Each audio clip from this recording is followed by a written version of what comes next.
The story you are about to hear is true. Only the names have been changed to protect the innocent. Dragnet.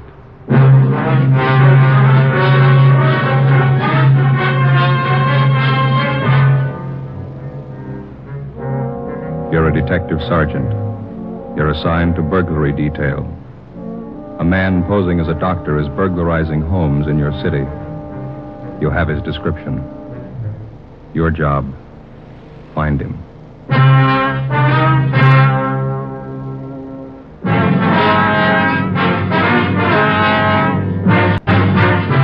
Dragnet, the documented story of an actual crime. For the next 30 minutes, in cooperation with the Los Angeles Police Department, you will travel step by step on the side of the law through an actual case from official police files. From beginning to end, from crime to punishment, Dragnet is the story of your police force in action. It was Sunday, November 22nd. It was chilly in Los Angeles. We were working the day watch out of burglary detail. My partner's Ben Romero. The boss is Thad Brown, chief of detectives. My name's Friday. It was 9:35 a.m. when we got to 5918 Canyon Cove, the home of Marla Hutchins. Yes, Miss Marla Hutchins? I'm Miss Marla Hutchins. We're police officers, ma'am. This is Sergeant Romero. I'm Sergeant Friday, Central Burglary. Come in. Thank you. Betty told me she called you. Your maid? Yes, I'm Betty Drake. I called you. And if you could tell us what happened, please. Dr. Arthur Schulte was treating me for headaches I have. He took my mink coats and my jewelry. Mm-hmm. Do you have a list of what's missing? And Betty will have a list of what's missing. Here, I've written down everything I think's gone. Thank you. Well, why do you say it was this Dr. Schulte? Is that right? Yes. Why do you say it was him that took things, Miss Hutchins? He didn't. I know he didn't. The doctor was the only other person in the apartment, officer. When was this? Last night. What time was the doctor here last night? It's about 8. I heard him leave later, about 9:15. Is that right, Miss Hutchins? Yes, that's right. Well, could the apartment have been entered without either one of you knowing it? No, sir. The back entrance is double latched. And no one could have broken in the front way. My room's right beside the front door, and I would have heard. You told us on the phone that this Dr. Schulte was middle-aged, dark, close to 5'11", stocky, wears a goatee. Yes. No other distinguishing features. Is that correct? Yes. How about his clothes, the way he was dressed? He was about average. He had on a gray suit the last time we saw him. Thank you. You know who he is? We'll find out. What kind of treatment were you taking from Dr. Schulte, Miss Hutchins? He called it hypnotherapy for my headaches. Mm-hmm. Last night, the same thing? Yes. Well, anything different from his previous visits? I was very nervous. He made me take 3 sleeping capsules, and I went to sleep. And she was still sleeping this morning when I went in and found everything in the dressing table all over the floor. I see. Have you known this Dr. Schulte long, Miss Hutchins? About 4 months. Did you meet him at a party, maybe? No, I was a student of his. Where was this? At a small college in Hollywood. He was the head of the school. He was a teacher, too. Do you have the name and address of the college? Betty can give it to you. It's in my desk. Are you still a student there? No, I don't take the course. I stopped. Mm-hmm. College was closed. That's when he came here to treat me for my headaches. How did he start giving you these treatments, Miss Hutchins? One day in his lecture, I fainted. Took me to his office and told me that pain was only a state of mind. State of mind. Yes, ma'am. My headache didn't bother me anymore. He said that relief would only be temporary if I didn't take regular treatment. Well, did you see him regularly? I saw him twice a week. Twice a week. Always here? At the college, then it closed. I don't know why. He telephoned and said he would continue here. Well, where did you get in touch with him when the college closed? Never did. He always called here. Do you have any idea where he is now? No, I just know that he's a thief. Yes, ma'am. Why don't you lie down, Miss Hutchins? You look tired. All right. Thank you, Miss Hutchins. Yes, ma'am. Thank you very much. All right. Would you gentlemen like some coffee? Oh, Ben? I could sure use some. It would be very nice, miss. Thank you. Officer, Yes, ma'am. if this man's just a common thief, treatments he's been giving Miss Hutchins couldn't have been very good, could they? She's still got the headaches, hasn't she? 11:50 a.m. We checked the apartment for physical evidence. There was nothing to indicate that the place had been broken into. We put in a call to Latent Fingerprints to send a man out to check the closet and dresser. We completed the crime report, and Betty Gregg, the maid, gave us the name and address of Dr. Schulte's college. The Los Angeles College of Psychotherapeutics and Psychiatry at a Franklin Street number in Hollywood. Ben and I got out a teletype to Sacramento asking information on the chartering of the school that Dr. Schulte was supposed to have headed. We checked on Betty Gregg, the maid, and found that she was a Los Angeles girl, parents still living in the city. She had a good reputation. 2:35 p.m., we went to the address where the college had been. It was a big brown clapboard house with several dormer windows facing the street. It was vacant. The front door was boarded up. A rental agency sign was stuck up on one of the pillars on the front porch. Joe. What room there? Must have been where they had classes. Rows of chairs nailed down, you see? Yeah, let me look. Yeah. I don't see any papers inside, no mail. Hi. Yeah. My name's Tom Thompson. You interested in the place? You the agent? No, I just live next door. I'm a dry cleaner myself, but I sort of promised the real estate agent I'd keep an eye peeled, see if I could be of help and get on Chapel. Police officers. We're just checking. Oh, was there something wrong? Somebody break in? Did you live next door when this was a school here? Yeah, that psychology bunch here about, 10 months, maybe less. I always thought it was kind of a shoestring operation. How do you mean? Oh, not much dough. They're just making ends meet, no class, Always just adults? Well, classes used to be mostly during the day I was at work. The wife used to tell me, no kids at cheer or so. Did you know the man that ran the school? No, but he was a middle-aged guy with a kind of a pointed beard. Had a pal, though, a younger guy. Never stopped to talk. They're pretty tight-mouthed guys, like I said. Why, what'd they do? Routine investigation, Mr. Thompson. Do you have any idea where they might be contacted now? No. Real estate agent said they skipped without paying last month's rent for him. He's been trying to find them. Mm-hmm. Do you remember their names? Well, let's see. Wait a minute. The older guy, the guy with the beard, was named Schultz or something like that. I can't remember the young fellow, though. But... Hey, wait a minute. I got their door. How's that? I got their door. The agent let me have the front door. I'm building a patio porch in the back of my house, and the glass that I took out of the door's got the names lettered on it. Well, that's fine. Come on. I'll see if I still got it in the garage. It's right around here. Okay. A little chilly today, huh? Yeah, a little. Want to stand back there and hit you and open Watch it? the door, Ben. Yeah. Here we go. I like to keep a nice, neat garage. Sure looks nice. Oh, thanks. Say, did these men live in the house, Mr. Thompson, or did they just use it for the school, do you know? Oh, best I know, just for classes. Like I say, they're pretty tight-lipped guys. Not very friendly. They're real quiet. Mm-hmm. Yeah, here it is. I got it. Just leave it right there. We'll come over there. You won't have Okay. to move it. Let's see. Los Angeles College of Psychotherapeutics and Psychiatry. Dr. Arthur William Schulte. Schulte. DAA, PhD, SCD. Well, close to Schulte. Dr. Leo George Donaldson.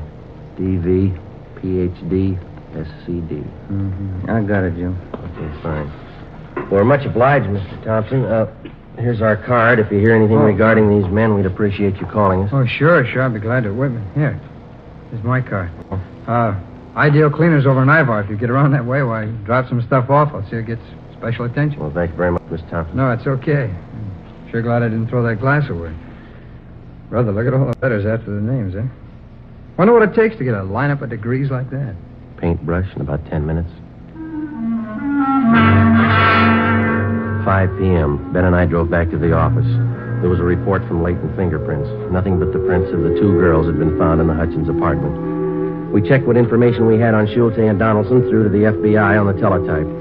A check of doctors registered with the Los Angeles County Medical Association and the American Psychiatric Association failed to turn up anybody named Dr. Schulte. We had our I Bureau and Stats Office make runs on Leo Donaldson and Schulte and a rundown on the reports where the burglar had posed as a psychologist. The Stats Office turned up a couple of dozen new suspects. We pulled the mug shots and headed for the Hutchins apartment. Looks like something doing at the Hutchins apartment house. A lot of cruiser cars, huh? Let's have a look. Sorry, can't go in. Sergeant Friday Romero, Central Burglary. Oh, sure, Sergeant. What's the trouble? Girl named of Hutchins shot herself.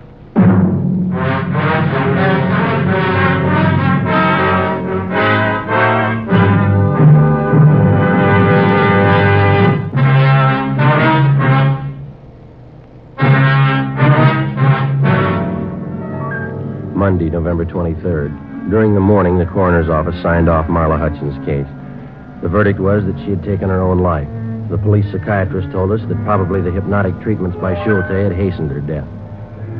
The information we'd received from the Medical Association told us that they had had complaints against the operation of the Schulte school.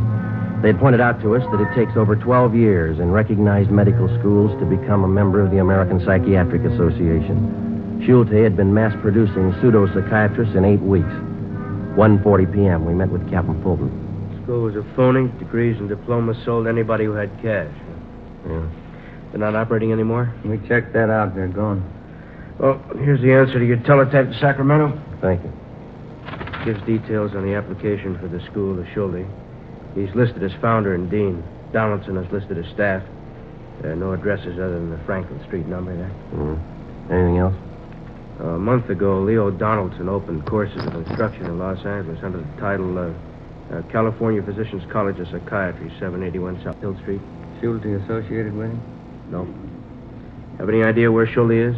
No, we don't, but we're looking. We've got the support of the medical people to push a bunco charge for the operation of the old school. Donaldson should be able to give you a lead on Schulte. Figures they might be in contact. Looks like they actually ran the school together, even though Schulte was legally responsible. And Ben and I have an idea on how maybe we can find out. How's that? We thought one of us could make a pitch to Donaldson, see if he'd sell a degree from the new school. Get evidence to support a bunco warrant and check at the same time to see if Donaldson has contact with Schulte. Well, I'll let the bunco detail know we're trying. Think you can do it? I'd try.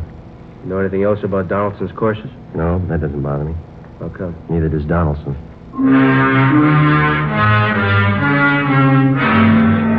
In trying to get Schulte through his former associate Leo Donaldson, we again contacted the Medical Association. They furnished us with the name of Ralph Morse, a graduate of the Franklin Street School, who had since been killed in an auto accident. Tuesday, 11:30 a.m., Ben and I got to 781 South Hill Street, a 7-story office building in the heart of the Los Angeles business district. The directory in the lobby listed the California Physicians College of Psychiatry for rooms 214 and 216. Ben waited outside in the car. I took the elevator up.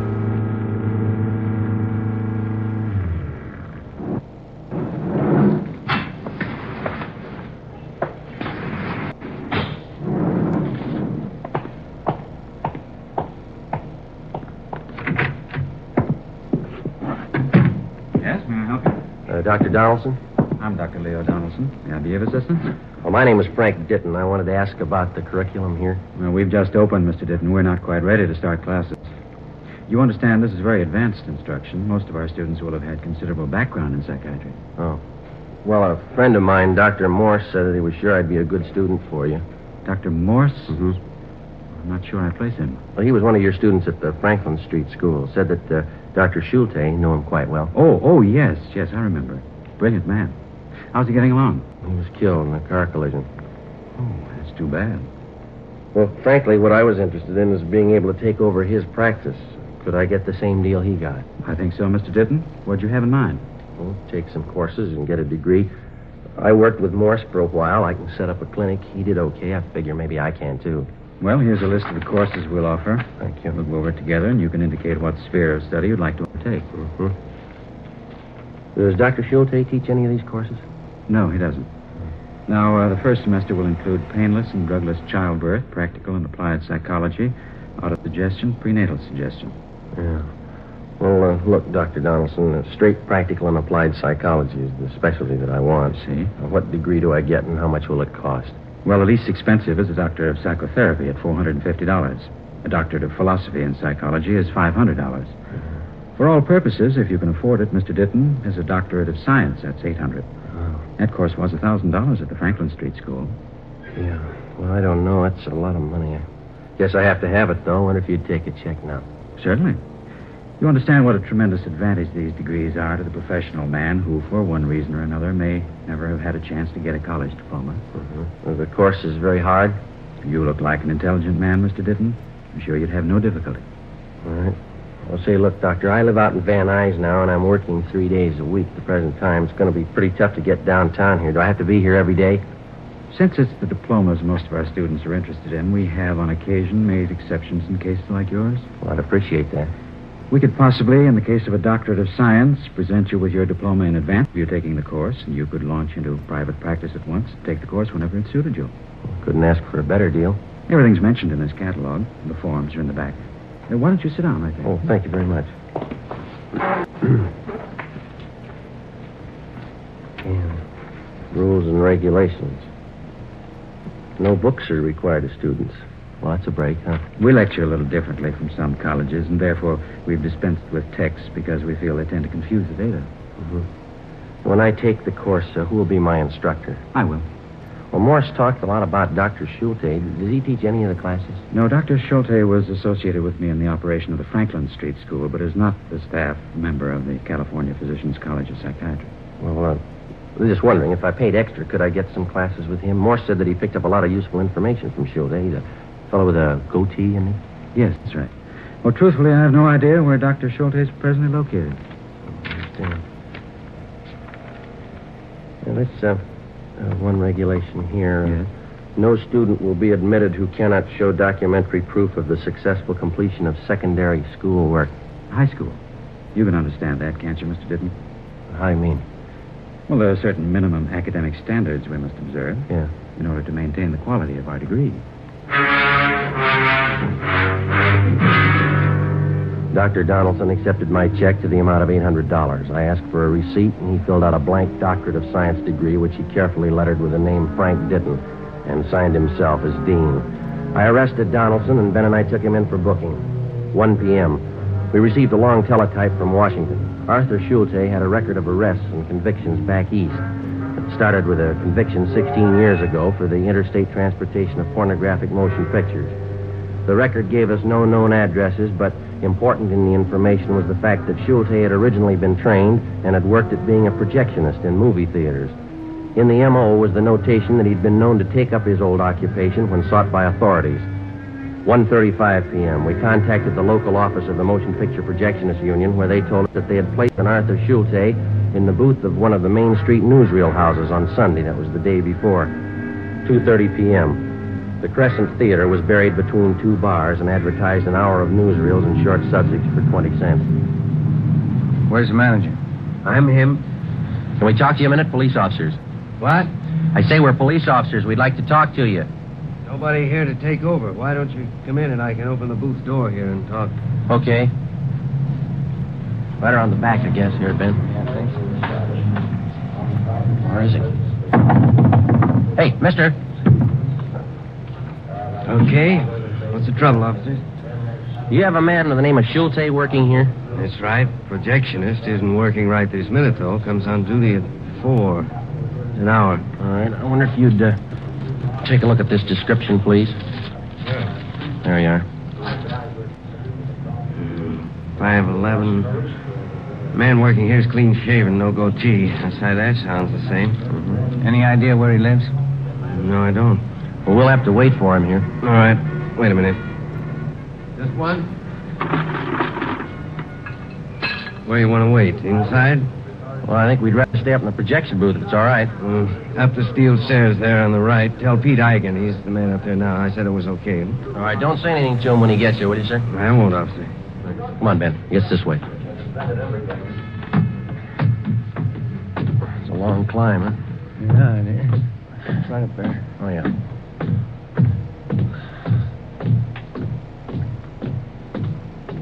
This must be it. Hey, mister! Mister! Yeah? Police officers. Anything wrong? We're going to have to wait here. The manager said it was okay. Wait for what? We want to talk to your relief man. You mean the doc? You know him? Well, just since yesterday. Why do you call him the doc? Oh, you know, speaks kind of fancy for a projectionist. What do you do? Oh, we just like to talk to him. Okay, you know the guy doesn't come on for about an hour. Yeah, they told us. You want to look at the picture? You can both sit by the observation port on the film stage there. Yeah, thanks. Yeah, sit over here, Ben. Is this all right here? Yeah, that's fine. Huh. Well, What's the matter? I've seen this newsreel. 5:45 p.m. Schulte was nearly 2 hours late. Ben and I were worrying about whether somehow he'd been tipped. Usual for a man to be this late for a shift. Not in a house like this. Bigger house would be different. Way it is with a doc being late like this just cost the boss a couple of bucks. How do you mean? I got more dough.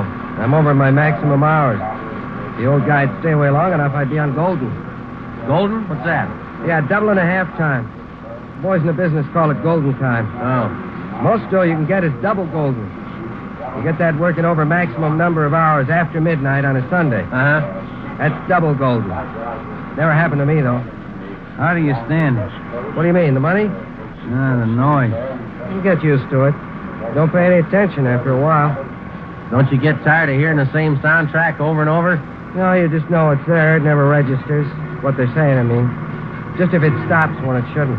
Get used to it over the years. You've been doing this long? 11. It's a long time. Excuse me. I gotta make a switch over. What'd you say? I said I gotta make a switch over. I've been watching you do that all afternoon. How do you know when to turn the other projector on? Marks on the film, up in the right corner on the screen, usually a black dot. Look through the window. Look, Ben, right here. The first dot tells me to start the other projector. When the second dot hits, I cut this one, turn on the other one. Now watch. Okay. See the first one? Uh-huh. Now the second dot, see? Uh-huh.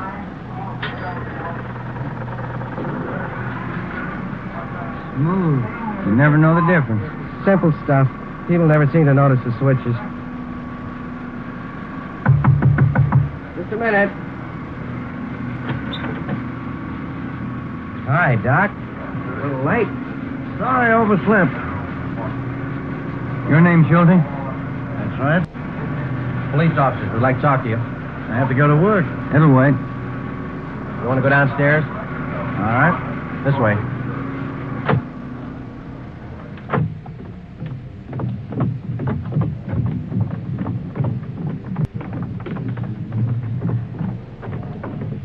All right, this will be fine right here.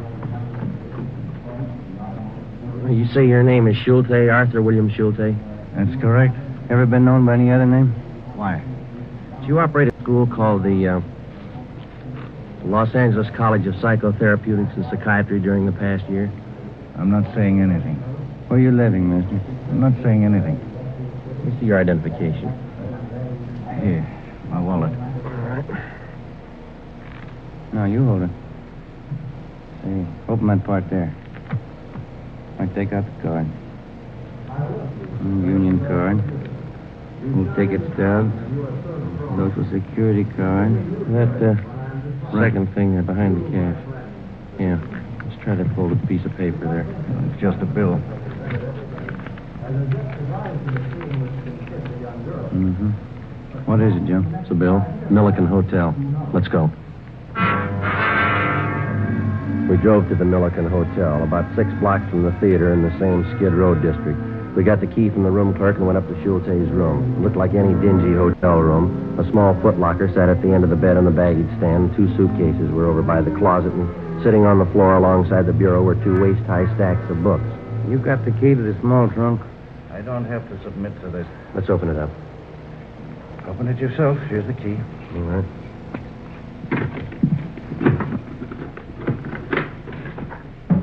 Two mink coats. I'll check the rest of the room, Joe. All right. This your property, Doctor? I'm not saying anything.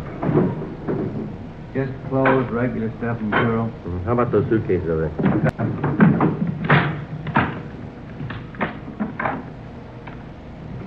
What do you got? How about this? Cigar box. It's taped shut. What's inside, Doctor? Nothing you'd be interested in. I'll open it, Joe.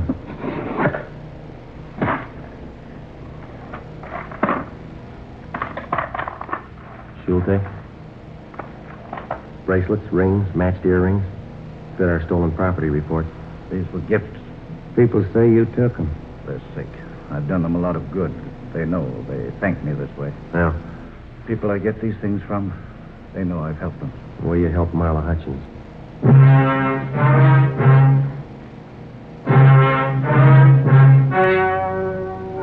The story you have just heard was true.